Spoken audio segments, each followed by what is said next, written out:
Can you give me a little bit more insider baseball on what it takes to unwind a big position as a shareholder? Because a lot of people who are not inside the hedge fund world are sort of maybe confused around, okay, yeah, you own $50 million of a $1 billion chip stock. Can't you just dump that on retail? Can't you just like sell that on E-Trade or Robinhood? And in fact, it's much more complicated when you're at this level, even though it's public markets. There's not just a big button. Can you walk us through what it actually takes to sell a big position when you're at that level? Yeah, there's a lot that goes into it, interestingly. So the first is you have this advertisement system. So if you sell into the market, you can try that, and that's called selling into the screens. The screens are the numbers on your screen. Anybody could buy and sell, Robinhood, whatever. So you don't normally do that if you can help it. Selling on the screens is at least somewhat quiet. You can just sort of trickle out. There's always this conspiracy that as I'm selling on the screens, there's some guy who can see my screen and he's like, oh, this guy's got a VWAP market order to sell 10 million shares. That's not, I'm going to tell somebody. And that knowledge would be very, very powerful. And there's even some even crazier conspiracies out there that quants can actually use all kinds of insane ideas around what they can do to sort of sniff out that this is happening. So there's people that are scared of that. Then you can pick up the phone, and this is the way you normally do it, and you call Goldman and you say, listen, I need to sell 5 million shares of Microsoft or something like that.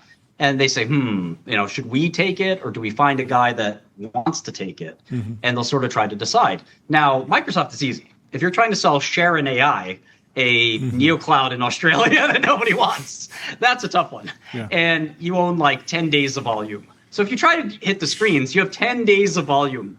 You'd have to be the entire volume for 10 days before you'd be out. You'd probably take the stock down 50% or more, and you don't want to do that. So you try to, do this advertisement process, and you basically can post in the stock market that you're a seller of a stock, and you can post that your 4-digit what's called market maker ID, and so Goldman's is GSCO. So GSCO would be a seller of, say, Nebius, which was one of his positions. And so you'd call up, you'd say, okay, Goldman, I'm a client too of Goldman. What do you got on Nebius? And the guy would say, listen, we got a pretty big seller here, and say, how big? 500,000 shares? And he's like, a lot bigger, and so you'd say, okay.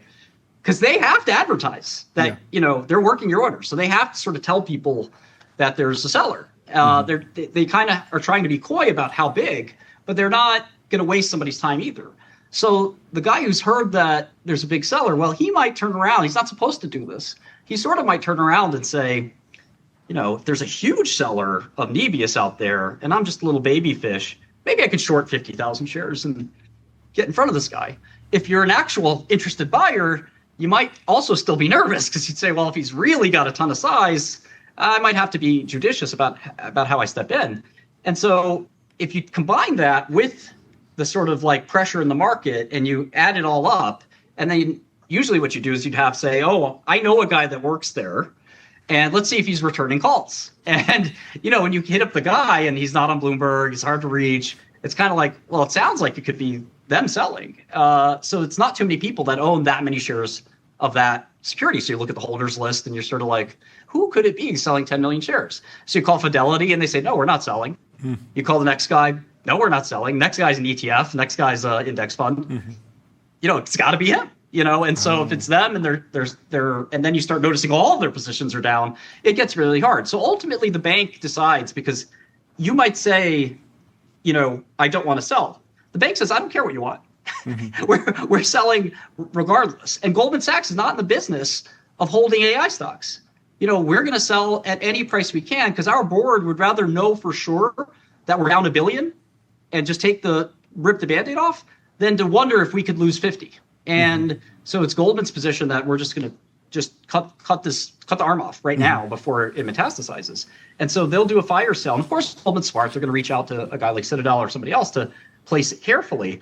But selling the whole portfolio in one shot was a very smart move. Now, again, we've heard the discount could have been as big as, 20 to 50%, which is, mouth-watering discount to buy, some quality companies at. Yeah. But to end it and have finality, what was really, to answer the question finally, what you really needed to do is the buyer of these stocks has to have the liquidity to hold them for 5 years and do nothing. Because the market, guys like me, and to a very small extent, and guys too much bigger, will sit there and say, I don't think you can hold this. And they'll start shorting it and shorting it and shorting it and trying to make you cry uncle. Kyosha in Japan, one of Leopold's holdings, also one of mine, is trading at 3 times earnings. They basically you're forcing the guy to really, to sell. And if you're going to hold this stock, you have to make sure that you can hold it until it's 2 times earnings or 1 times earnings. And the only player big enough and more powerful enough to sort of hold $100 billion and not blink is somebody like a Citadel. And even still, there are rumors out there, they're the people who are going to try to pressure Citadel, which I wouldn't advise, but something like that where, maybe they'll now have to suffer the same contagion. So it's a very crazy time in the markets. And I don't think we've seen everything yet, because I do think there are some large tech funds that have had the same trade on. I do think liquidation is over, thankfully. But I do think that there are some funds that are about to be found out to be down 30% or down 40% or something. Take me through the mind of Ken Griffin like a couple weeks ago. There's this rumor that he was sort of like pushing or signaling that there might be a rate hike. But what I'm interested in is if you suspect that there's going to be a fire sale on X, Y, and Z companies, is there a world where you build the hedges before you acquire those assets, or is that too 4D chess? Because that if they wind up acquiring these for 50%, 20% off, but they already have offsets, then they sort of come in market neutral. Is that possible? I don't think so. So I'm familiar with the Citadel's performance for this month, which is surprisingly up. So I think they're probably one of the only hedge funds in the world that's up this month. Yeah. It's up. So they were actually very small. They were actually hedged, is what you're saying. Yes, they have a diverse platform of different businesses, a guy trading weather, a guy trading rates, a guy trading stocks, about 1,000 guys trading stocks. And they have a computer fund, called Citadel Securities that is a market maker that trades a good chunk of the volume of every instrument in the world. And ultimately, I think that the prime brokers, the Goldmans and Bank of Americas, they do so much business with Citadel. And they've done this before where they know who to go to, just the same way the U.S. government went to Warren Buffett when they wanted to shore up Goldman. Yeah. They know that the right person to call is Ken. And he is really going out of his way to make himself the guy to call. Yeah. And I think that is a great brand because you may not need to be that guy more than once every decade. But look, once a decade to make a free $5 billion or $10 billion is a great guy to be. And, it's sort of like he becomes a dependable, trusted partner to these banks. And if he wants something from the banks, he's helped them. Because without him, they might have had to sell that at a negative number. In fact, some people think, I don't think this is what happened, but some people actually think the equity in Leopold's prime brokerage accounts went negative. Okay. Which I think is, something that, again, the Goldmans and Bank of America's try to stop you before you get there. Sure. But, they also don't want to sell, like I said, share in AI, which is an illiquid, tough to sell security. Sure. They'll sell out your Micron very fast, or you'll sell it out before then. But if you're left holding this bag of like a liquid crap that you have 60 days of volume to get out of, it's pretty tough to sit there and tell your prime broker, don't worry. Yeah. Which is why, again, I think he needed cash. Probably somebody on Monday or Tuesday tapped them on the shoulder and said, your margin's looking a little thin, can you add a couple billion here or more? And things happen so quickly that there was just no time. Yeah. And I think Citadel learned about this at the 11th hour. Yep. As you're supposed to. The firm didn't leak out that they were hurting. They didn't have, to my knowledge, daily performance. In fact, from what I'm told, situational awareness as a young hedge fund was not so great with communication, not surprising, especially with monthly and quarterly letters.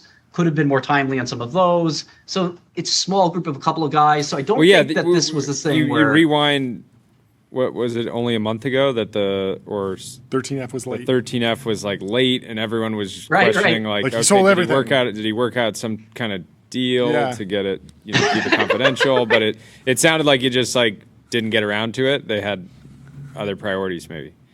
Do you think you can... I mentioned... Do you think you can rebuild a career as a venture investor? Because like in venture, you're just like giga long always. Like it's like, one of the few forms of investing where it's just so hard to get out of positions. Well, that's the thing. I mean, why become a hedge fund manager? I have a friend who wants to start.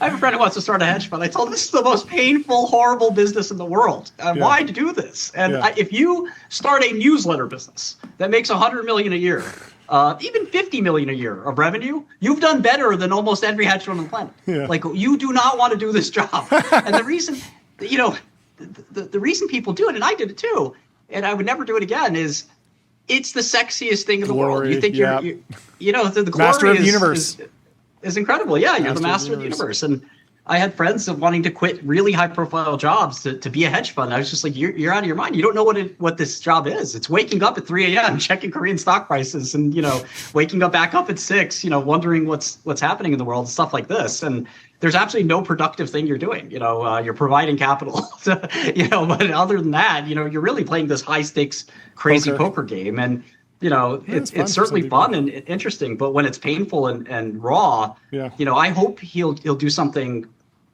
He's a brilliant person. Brilliant people like that. I mean, look, Peter Thiel had a hedge fund that didn't quite have this level of liquidation or anything like that, but it had a rough last few years. And, Thiel was able to obviously not only continue his venture investing efforts, creating one of the biggest funds of all time, one of the most successful funds of all time, investing personally, doing amazing, also getting back into macro trading with Thiel Macro, which supposedly has done well. So I do think there is this period of a few years that he can reset and take the learnings, take whatever talent and skill, and certainly genius that nobody denies that he's a brilliant guy, and rebuild. I don't think it's the end at all. And I hope he's keeping that even temperament about this, because I think a lot of people respect him quite a lot. 100%. No matter how this turned out, he'll be back and successful. But it is a little bit of a humiliation thing that I think most people on Twitter and other places are sort of saying, well, the market tends to humble you. And this is an extremely humbling moment from being, just 2 months separated from the biggest hedge fund on planet Earth and the most successful to being forced to sort of liquidate. That is quite a rapid sort of, reversal.